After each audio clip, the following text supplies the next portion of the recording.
The number one problem that people bring to us is dog allergies. And a lot of people are pointing to the food as the culprit.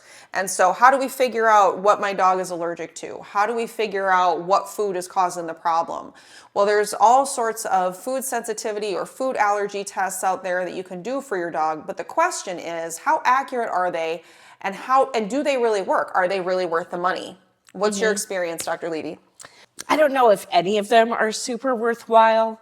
There's a bunch of tests out there. So dermatologists, veterinary dermatologists will typically do skin testing where they inject 90 or 120 tiny amounts of different allergens, but they don't do that for food.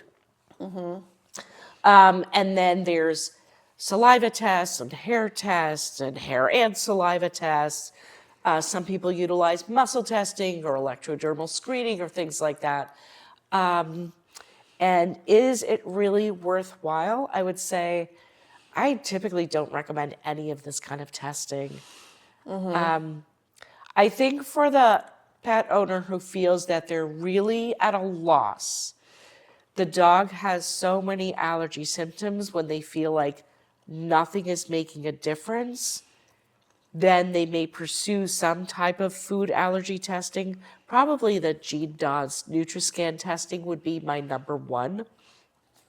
And that's through Hemopet, which is the laboratory that she runs. As far as all these other tests, there's some important things to understand about them, and that kind of helps you evaluate the results and kind of figure out what you can do based on those results. So what would be the top things that you would want people to know about these types of tests just to really bring some better understanding? They're possibly wildly inaccurate. Some of the tests, I find the results very confusing. I get a lot of clients who have done these tests because they're desperately trying to figure out what is the problem and what I'm doing that is causing my dog's symptoms. And so some of the tests break down different proteins into kind of ridiculous, like picking apart each organ separately. Whereas some tests are too broad and they'll say something like fish mix. What the heck is fish mix? Nobody knows. And so you could have both of those issues. In general, I thought about this like many years ago. I had a client who had a Mastiff who had terrible allergies. And so I did a test that required blood testing. And it looked at environmental allergens and food allergens. And the test that I did showed that the dog was allergic to all of the foods, literally everything on the list, but none of the environmental stuff. No trees, grasses, or shrubs. And so we tried to work with that. The owner was not happy. She ended up going to a different vet. 2 months later, they did a test through a different laboratory and got results that the dog was allergic to all the environmental stuff, all the trees, grasses, and shrubs, none of the food issues. And so then she came back to me with these two test results, the one that I had done and the one that the other vet had done.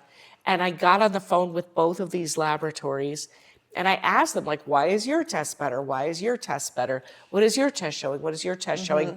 And both of them were like, oh my gosh, our test is so fabulous. Way better than the other test.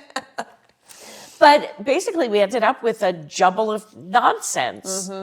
And neither test ended up being worthwhile because we got completely conflicting results. So in general, these food sensitivity tests kind of bear interpretation. One of the things that you had said recently was that when the dog's immune system is under stress, so your dog has been exposed to a toxic chemical, like think your average flea and tick chemical, or it has had a vaccine, so its immune system is under stress. Things that it may be exposed to while the immune system is in that state of assault, in that state of disarray, could then lead to the development of allergies. Allergies basically mean that your immune system is not responding normally. It is responding abnormally. The whole purpose of holistic treatment, I think, is to broaden the array of things that you can be exposed to without having your immune system go nuts. And so I think the goal of immune treatment, to put it in human terms, is hit the buffet, eat the seafood, rub cats all over your face, bring home the beautiful bouquet of goldenrod. Those things should not bother your immune system. And if they do, then instead of avoiding them, option number 2 is you could rebuild your immune system. Correct. So what's important to realize with these, any of these tests, whether they're, giving good results and accurate results or not, it really just depends on the test, and it's really hard to know. You can do some research to try and figure out what are the most accurate pictures, from these tests. Even if you do get accurate information and it shows, that your dog has a high sensitivity to, beef and lamb, and maybe chicken eggs or something like that. Just know that this is a temporary snapshot. This is not necessarily something that is showing you that this is a lifelong allergy in your animal. There can be repair done from the inside out that can bring about a kind of restoration to the health and reduce that to just a normal protein that's able to be consumed without it being a food sensitivity. So I think it's important for people to realize that, like, if you just take the results from these tests and you try and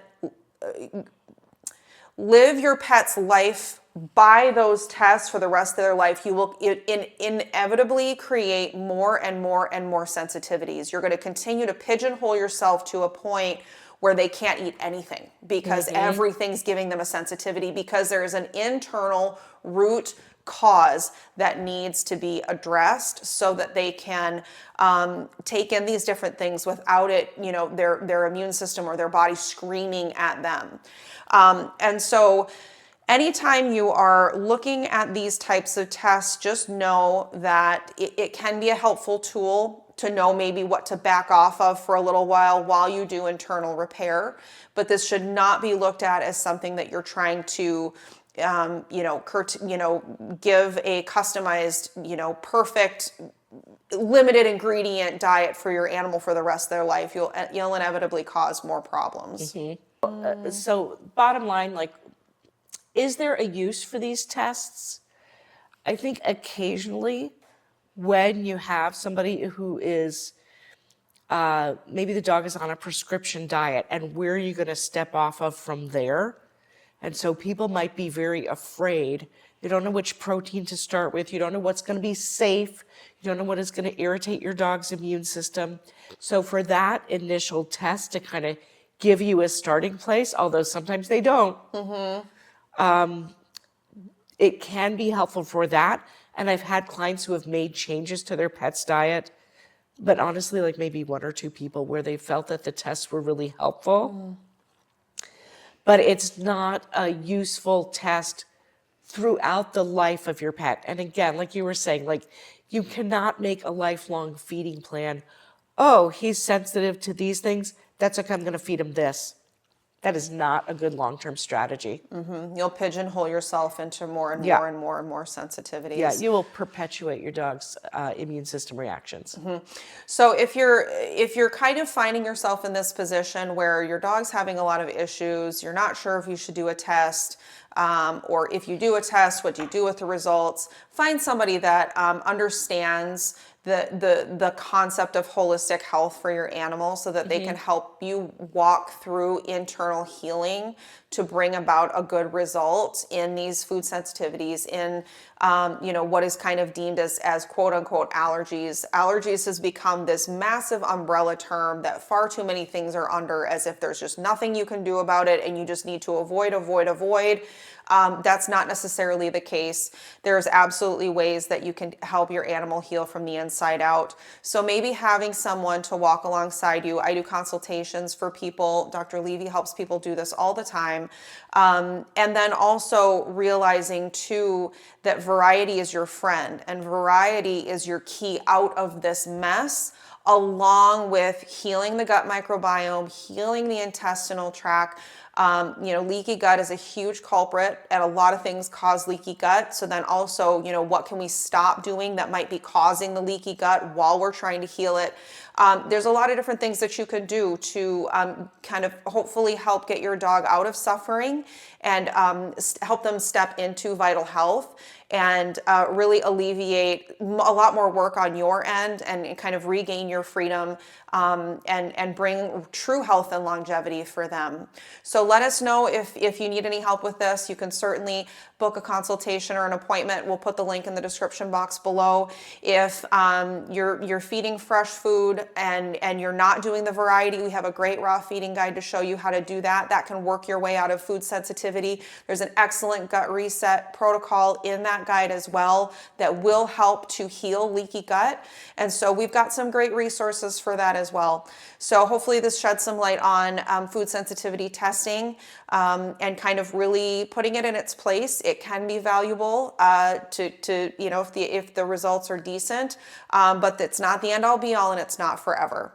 And so hopefully this helps, and we're here to help support you on this journey. And we can certainly do that virtually if you don't have anybody local to you. We'll also put a link in the description box below to hopefully help you find a holistic practitioner closer to you if that's possible as well.